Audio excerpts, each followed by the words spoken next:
Shri Krishna, Radhe Radhe, Shri Haridas. Video और लीला बताने से पहले सभी भक्तों को मैं एक बात बता रही थी, खासकर उन भक्तों के जिनके ऑर्डर आए हुए थे। ठीक है, उन सभी के ऑर्डर्स जा चुके हैं। बस 2 या 3 ऑर्डर्स रह गए हैं क्योंकि उनके अभी जो 2 दिन में आए हैं। ठीक है, तो उनके लिए मैं ये कहना चाहूँगी कि जिन्होंने लाला के लिए ऑर्डर किया है, जो अभी लाला आए हैं, जो मैंने कहा था कि सिर्फ 2 ही शेष हैं 10 नंबर के लाला, तो वो पुनः 3 और जो है ऑर्डर से तैयार हैं। तो आप उनके लिए भी ऑर्डर आप कर सकते हैं। 2 जा चुके हैं और 3 और हैं, और ये भी फाइनल रहेगा क्योंकि अब मैंने ऑर्डर से ही वो तैयार करवाए हैं। आपको मार्केट में कहीं भी अवेलेबल नहीं होंगे और वो प्योर ब्रास के हैं, ठोस हैं। ठीक है, ये पहली इन्फॉर्मेशन। अब हम लीला शुरू करते हैं आज की लीला के अनुरूप। सबसे पहली चीज़ कि आज की जो लीला है उसके बारे में मैं क्या कहूँ, मैं खुद ना सोच से बाहर हूँ और दिमाग भी मेरा, लेकिन आप ज़रूर सुनिए और आप सबको आनंद आ जाएगा आज की लीला सुनकर। सबसे पहले दर्शन, ये देखिए यहाँ बैठी है, और क्योंकि आज प्रियाजू को भी बहुत हंसी आ रही है तो वो कह रही है कि मेरे को ज़्यादा नहीं दिखाना। ठीक है, तो मैं इस तरह से ही आज कैमरा रखूँगी और आप सबको वीडियो चलता रहेगा और लीला भी मैं आपको बता दूँगी। तो आज होता क्या है कि मैं एक कमरे में हूँ और मैं कुछ खा रही हूँ। वहीं पर सेविका आती हैं और आने के बाद में वो देखती है कि मैं वो खा रही हूँ। वो मुझे किसी चीज़ के लिए मना कर रही है और मना करते ही मैं वहाँ से चाकू उठाती हूँ और अपनी गर्दन पे लगा देती हूँ और मेरी मृत्यु हो जाती है।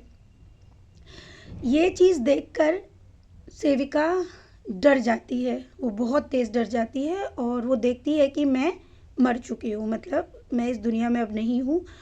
और ये देखकर वो बहुत बहुत तेज़ रोती है और वो कहती है कि दिव्या ने इतना बड़ा काम कैसे कर लिया, उसने आत्महत्या कर ली, कैसे कर ली और क्यों कर ली, तो उसको बहुत दुख हो रहा है।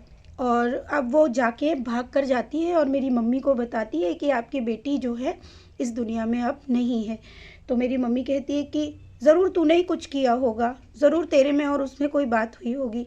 तो सेविका कहती है कि नहीं मम्मी, मैंने कुछ भी नहीं किया है, सच बता रही हूँ, और पता नहीं दिव्या ने ये सब क्यों किया, और देखो, और बाहर भी पुलिस आ जाती है। तो सेविका कहती है कि नहीं, लेकिन मुझे पता है कोई ना कोई सबूत होगा, मैं उस सबूत को ढूंढ लूँगी और मैंने ये सब नहीं किया है।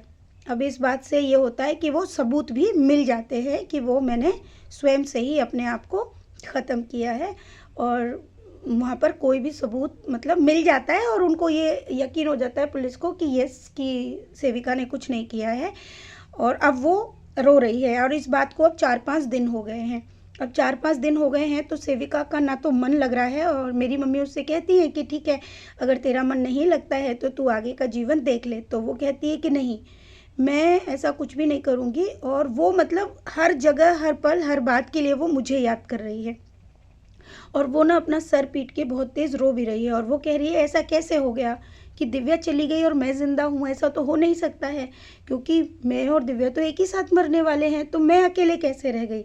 और वो ये सोचकर अपने सर को दीवार पर पटकती है और उसके सर पे भी बहुत सारे चोट लग जाती है। अब वो मुझे ढूंढ रही है, आवाज़ दे रही है, रो रही है, बेइंतहा रो रही है, वो लिमिट क्रॉस। उधर से एक गोरा गोरा बच्चा है, छोटा सा बच्चा है, और वो आके बोल रहे मेरी दिव्या मम्मा कहाँ है, मेरी दिव्या मम्मा कहाँ है बता। तो सेविका उसको अपने गोद में लेती है और उसको अपने गले से लगाकर वो बहुत रोती है, और वो कहती तू परेशान मत हो लाला, तेरी मैया आ जाएगी, मैं ढूंढती हूँ तेरी मैया को, वो ऐसे नहीं जा सकती है। पता नहीं ऐसे कैसे किया, उसको तो मोक्ष भी ऐसे नहीं मिलता है, अगर कोई ऐसे करता है तो उसको मोक्ष नहीं मिलता है। तो जब ये बात सेविका सोचती है और वो जाके मम्मी को बोलती है कि मैं ना उसको ढूंढने जा रही हूँ, तो वो बोली कि पागल है क्या, वो कैसे आएगी। तो मेरे ही चले जाने के बाद मेरी माँ एक संकीर्तन रखती हैं भगवान जी का, और कहती हैं कि मेरे को शांति मिल जाए क्योंकि मेरी मौत इस तरह से हुई है।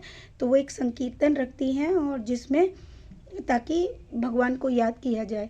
तो सेविका कह रही है कि नहीं, आप ये सब ना करो, दिव्या आ जाएगी वापस, मैं जानती हूँ, क्योंकि मैं उसके बिना नहीं रह पा रही हूँ, मैं जानती हूँ। और वो रो रो के बहुत ज़्यादा व्याकुल हो रही है। तभी ऊपर से वो मतलब एक मतलब सांवला बच्चा आता है, पहला एक वाइट बच्चा है, गोरा वाला बच्चा, और वो बच्चा रो रहा है और उसको सेविका ने अपने गले मतलब गले से लगाकर उसको चुप करवा रही है। और वो कह रही है, दूसरा बच्चा भी कहता है, कहाँ है मेरी मैया, बता कहाँ है मेरी मैया। तो सेविका कहती है, देख मैं ढूंढती हूँ। और अब सेविका बोलती है, दिव्या ऐसा कैसे किया तूने, यानी कि तुझे मुझसे बिल्कुल प्रेम नहीं था। अगर प्रेम होता हम तो दोनों साथ ही जाने वाले थे ना, तो ऐसे कैसे हुआ, ऐसा नहीं हो सकता था, तुझे बिल्कुल प्यार नहीं था। अगर मैंने तुझे सच में कभी प्यार नहीं किया, अगर सच में मैंने तुझसे प्यार किया होगा तो तू वापस आ जाएगी। तभी सेविका क्या देखती है कि आगे से वाइट कपड़ों में मैं उतरती हूँ, बहुत शांत हूँ, और वाइट कपड़ों में उसके सामने आती हूँ। जैसे ही मैं सामने आती हूँ तो वो जो उसके गोदी में गोरा बच्चा बैठा हुआ होता है, जो बोल रहा था कि मेरी मैया कहाँ है, वो भागता है। मैं भी हाथ फैलाती हूँ तो वो मुझ में ही समा जाता है, मतलब समाप्त हो जाता है, ख़त्म हो जाता है, और रोशनी एक फैल जाती है। सेविका जब ये देखती है तो वो कहती है, दिव्या तू ये बता कि तूने ऐसा क्यों किया, और तूने तो इस तरीके से कर लिया, क्या तुझे मोक्ष मिल गया। लेकिन मेरी शांत और इतनी शांति देखकर वो समझ जाती है कि मुझे मोक्ष प्राप्त हो गया है। तो तभी वो भाग कर जाती है और कहती है मेरे बच्चों को। तो मैं कहती हूँ, मेरा बेटा कहाँ है, मुकुंद कहाँ है, मेरी बेटी कहाँ है। तो वो बोलती है, रुक मैं अभी बुला के लाती हूँ, सब संकीर्तन में बैठे हैं। वो भाग कर जाती है और देखती है तो खुशी आती है, लेकिन मैं खुशी को नज़र नहीं आ रही हूँ। लेकिन खुशी इस बात पे यकीन करती है कि दीदी जो बोल रही है वो सत्य है। तो वो कहती है, अच्छा मम्मी ठीक है। तो उन्होंने बोला कि हाँ मम्मी, तेरी मम्मी को मोक्ष मिल गया है, और उसको ये कर्म करने के बाद भी उसको मोक्ष मिल गया है, मतलब स्वयं से मरने के बाद भी।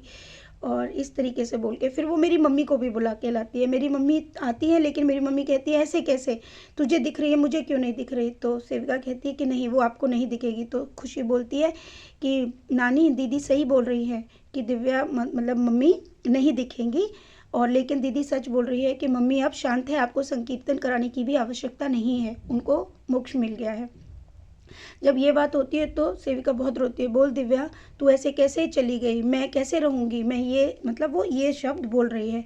तभी ऊपर से एक सांवला सा लड़का, यानी हमारा कन्हैया, वो उतर के आता है और वो सेविका से कहता है, क्यों अब तुझे अच्छा लग रहा है, तूने उनको चिवड़ा चिवड़ा नहीं खाने दिया था ना, अब रह अकेले, हमेशा बोलती है ना मर जा, मुझे फर्क नहीं पड़ेगा, मर जा कहती है ना, अब बता, अब पता चला कैसा लगता है, पता चला, चिवड़ा खाने देती तो मैया नहीं मरती ना। तो वो कहती, क्या ऐसा मतलब मेरे मतलब चिवड़ा खाने के लिए मना करने के लिए ऐसा बोला, हाँ तू कहती है ना हमेशा कि मैया प्यार नहीं करती, अब पता चला। तो तभी अचानक वो देखती है कि दिव्या तू वापस आ जा, और मैं अचानक नॉर्मल लाइफ में हो जाती हूँ, मतलब अब ये ख़त्म हो चुका है कि मैं नहीं मरी हूँ। और ये जो हमारा कन्हैया है वो छोटे रूप में, और वो कहता है अब समझ में आया, मैं कहता हूँ ना, मना करेगी, बता कभी मना करेगी कुछ खाने से, नहीं करेगी ना। तो प्यारे भक्तों उसमें मैं ज़िंदा हो जाती हूँ, और ये लीला यहाँ पे समाप्त होती है। और सेविका की लीला में वो बहुत रोई है। अब आप कहोगे कि ये लीला क्या थी, सुबह तो हम भी हंस हंस के पागल हो गए। और इस लीला का देखिए, इसमें बहुत सारी सीख भी है इस लीला में। यहाँ पर अंत में एक चीज़ और थी कि यहाँ पर बिहारी जी की जो तस्वीर थी उससे आवाज़ आती है कि देखा तू मेरी मैया से कितना प्यार करती है ना, तो तू मुझे भी भूल गई। तो उधर सेविका कहती है कि आपसे मिलाने के लिए भी तो तेरी मैया ही मिली थी ना।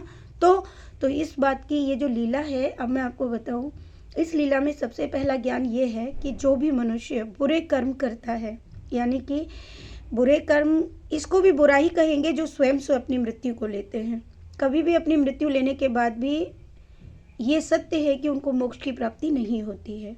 कभी भी किसी मनुष्य को स्वयं की मृत्यु को नहीं लेना चाहिए, चाहे कितने ही दुख या कष्ट क्यों न हो, क्योंकि कोई ना कोई ये जो लीलाएं प्रभु दिखाते हैं या इस तरह की जो लीला होती है, इनके पीछे बहुत गहरे राज होते हैं। बहुत से भक्त हैं कि वो भगवान को प्यार भी करते हैं और इतनी सारी पीड़ा उनको मिलती भी है, और उनको मन में आता होगा कि हम यहाँ इस जीवन से चले जाते हैं, लेकिन वो ये भूल जाते हैं कि यहाँ से जाने के बाद भी पीड़ा समाप्त नहीं होती है, हमको नर्क भोगना पड़ता है। पहला ज्ञान। दूसरा, यहाँ पर दूसरा ज्ञान ये है कि जो भी मनुष्य इस दुनिया में आया है उसके साथ कोई ना कोई एक व्यक्ति का अटैचमेंट हमेशा रहता है, यानी मोह का। उस मोह को त्याग पाना किसी भी मनुष्य के बस में नहीं है। कहीं ना कहीं एक मोह रह जाता है, जैसे कि यहाँ सेविका का मोह मुझ में था, और वो रहा। चलिए, यहाँ पर वो मोह भी एक प्रेम भाव को दर्शाता है। और इस लीला में एक और चीज़ कही कि हम जिस वक्त मोह में होते हैं प्रभु का नाम नहीं ले पाते हैं, राइट। ये 3 ज्ञान थे इस लीला में। अब आती है बात की ये चिवड़ा खाने वाली जो बात थी, तो अब ये रियल है। यहाँ पर तो सिर्फ प्रभु ने सेविका को ये समझाने की चेष्टा की कि कभी भी किसी मनुष्य को बार बार हमें ऐसे शब्दों का चयन नहीं करना चाहिए जो वास्तव में वो फलित हो जाए। कभी भी अच्छे शब्दों का चयन करना चाहिए। तो मैं आपको बता दूं कि सोना और मैं हम लोग रात को बैठे हुए थे, तो वो चिवड़ा होता है ना कुछ खाने का, तो मेरा वेट बहुत ज़्यादा हो गया है और डॉक्टर ने कहा था कि मेरा वेट थोड़ा कम होना चाहिए और ये सर्दियों में मेरा वेट बढ़ गया है। तो वेट बढ़ने के कारण सेविका ने मतलब सोना ने मुझसे कहा कि दिव्या अब मत खा, तेरा वेट बढ़ जाएगा, रात का भोजन जो है थोड़ा स्किप कर दे। लेकिन मेरे को भूख इतनी तेज़ लग रही थी कि मैं वो चिवड़ा खाए जा रही थी और सोना ने वो मेरे हाथ से छीन लिया था और सामने ही हमारा लाला बैठा हुआ था। अब आप कहोगे लाला कौन सा, हमारे लाला तो सो रहे थे, लेकिन जो लालाओं का श्रृंगार किया था वो सभी। तो मैं बार बार कह रही थी सोना से देख, वो लोग हमें ध्यान से देख रहे, सोना तू ना मना मत कर, मुझे खाने दे चिवड़ा। तो वो कह रही थी कि नहीं चिवड़ा नहीं खाना, तू रख दे। और वो कभी कभी ऐसा होता है कि बातों में वार्तालाप में हम बोल देते हैं, तो मैं जैसे कोई बात चल रही है, रहने देना, तू हट जाना, हट, तू ना दिमाग मत कर खराब, मतलब कोई ऐसी बात होती है तो ये वर्ड जो है, मर जाएगी तो मुझे कोई फ़र्क नहीं पड़ेगा, तू मर जाएगी तो कोई फ़र्क नहीं पड़ेगा, ये जो वर्ड्स हैं इसका जो चयन है। तो यहाँ पर हमारे लाला ने वो लीला से मतलब सोना के साथ कर दी और उसको बताया कि तूने चिवड़ा खाने दिया होता मैया को तो मैया जिंदा होती, वो मतलब आत्महत्या नहीं करती। तो ये जो लीला है यहाँ पर यही दिखा रही है, ये एक हास्यास्पद भी है, बहुत बड़ा ज्ञान भी है कि मनुष्य एक छोटी छोटी चीज़ों के लिए अपने आप को आहत करता है। और आहत किसके लिए करता है, मोह, मतलब मोह की वजह से ही तो करता है। देखो कैसे, पति ने कुछ कह दिया, बेटी ने कुछ कह दिया, पिता ने कुछ कह दिया, तो भाई मर जाओ, है ना। एक ये यहाँ पर ये सब बहुत ही बड़ा एक हास्य यानी हंसने वाली ही तो बात है कि आप इतना सहन नहीं कर पा रहे हो। आपको जो जीवन दिया है प्रभु ने उसको पूर्ण जियो, चाहे वो कितने ही कष्ट क्यों न हो, कितने ही कष्ट क्यों न हो। आप स्वयं से अपने जीवन का त्याग नहीं कर सकते हैं। एक तो ये लीला यहाँ पर है। दूसरा ये कि सोना को थोड़ा सा उसको डराया भी स्वप्न के द्वारा और बताया कि जो व्यक्ति हमें बहुत प्रेम करता है या हमारे साथ है, जो हमें अच्छी राह पर ले जाता है, उनका हमें हमेशा ही मतलब इस तरह का या कोई भी चीज़ है वो करना चाहिए या ऐसे वर्डों का चयन नहीं करना चाहिए। ये सिर्फ एक के लिए नहीं, अनगिनत लोगों के लिए है, ठीक है। तो भाई हम लोग तो लेकिन जो हंस रहे थे सुबह वो इस बात पे हंस रहे थे, देखा सोना अब तू आगे से मुझे चिवड़ा खाने के लिए मना मत करियो, और अगर तू मना करेगी तो लाला क्या बोल रहा था कि मैया चिवड़ा नहीं खाने दिया इसलिए मैया मर गई। तो मैं इतनी खुश थी ना सवेरे कि मैं आपको क्या बताऊं। तो सोना कह रही देख ना तुझे कितना प्यार करते हैं। ये सत्य है कि मेरे लाला मतलब हर एक स्वप्न चाहे वो कैसे भी रहा हो, उसमें जब वो अपना प्रेम दिखाते हैं वही मेरे लिए अनंत है, वही मेरे लिए अनंत है।